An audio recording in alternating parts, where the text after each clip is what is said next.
Now let's flash back to 2018 when Lexi Thompson shot a final round of 70 in Naples to win the CME Group Tour Championship. That was by 4 shots over Nelly Korda, and it made 6 consecutive seasons in which Lexi Thompson had won at least once. And this year, Lexi announced that she would be stepping away from professional golf at the end of this season. Here's a closer look at her career, and no doubt about it, she made an impact on the LPGA Tour, especially to American golf fans. 11 LPGA Tour wins, 7 times representing the United States in the Solheim Cup. And who can forget, qualified for the U.S. Open back in 2007 at the age of 12. What a career she has had, and she is going to try to punctuate it this week with a victory once again at the CME. We say hello once again to our friend Amy Rogers, who is on top of this. And, you know, how would you describe Lexi's attitude and energy heading into what could be her final event on the LPGA Tour, Amy? Well, Lexi Thompson was in good spirits today as she prepares for this moment she's been thinking about for the last 6 months as she prepares to play in what will likely be her final event on the LPGA Tour for the foreseeable future. She announced back at the U.S. Women's Open earlier this summer that she plans to step away from full-time competition at the end of this season. And in one of her final meetings with the media earlier today, given all the challenges that she's faced throughout her career out here on the LPGA Tour, I asked her what she's learned from that experience that she would go back and tell her younger self, little Lexi, back when she was just 12 years old, competing out here for the very first time. I would say be easier on yourself. You know, I've always been one to be very competitive and hard on myself, but that's just how I was growing up to be with 2 older brothers. I was like, all right, I'm going to be better. I got to do better. But that's just always the fight in me, and I'll never lose that. But yeah, just over the years, just being easier on myself and just enjoying every step along the way. Be grateful for every moment that you have, every person that you meet, and really cherish all the moments. Is there anything you would have done differently during your time out here that maybe would have kept you out here longer? Maybe you would have continued to play?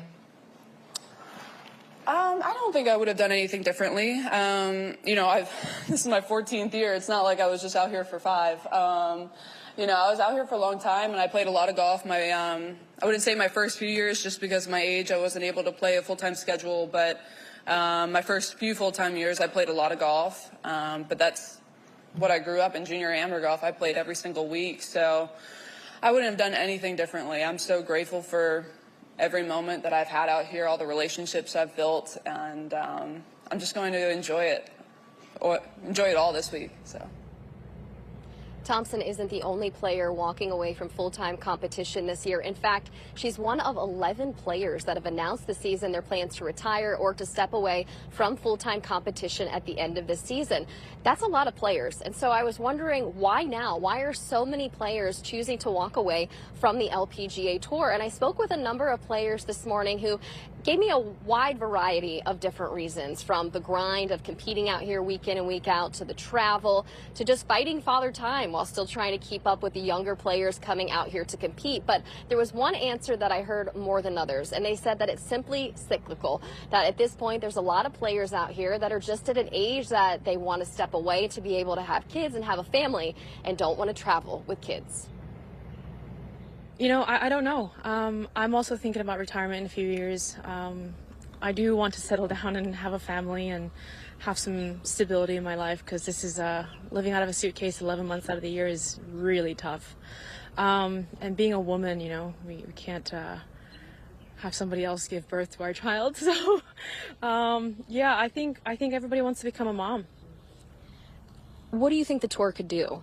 Is there anything more they could do on their end to make life more sustainable for veterans and moms and people that want to do that so they don't have to make a choice? Not really, because, you know, if I were to be a mother, I would want my kid to be living in the same home. And, you know, I think having a mom present at all times, especially in their first 10 years in their life at least, is really important. I just wouldn't want my kid to be doing what I'm doing, living out of a suitcase. So it would be extremely difficult. There are some moms out here that are doing that, but that is, you know, it's a lot of hard work, and I think it's really impressive. But that's just, you know, my opinion.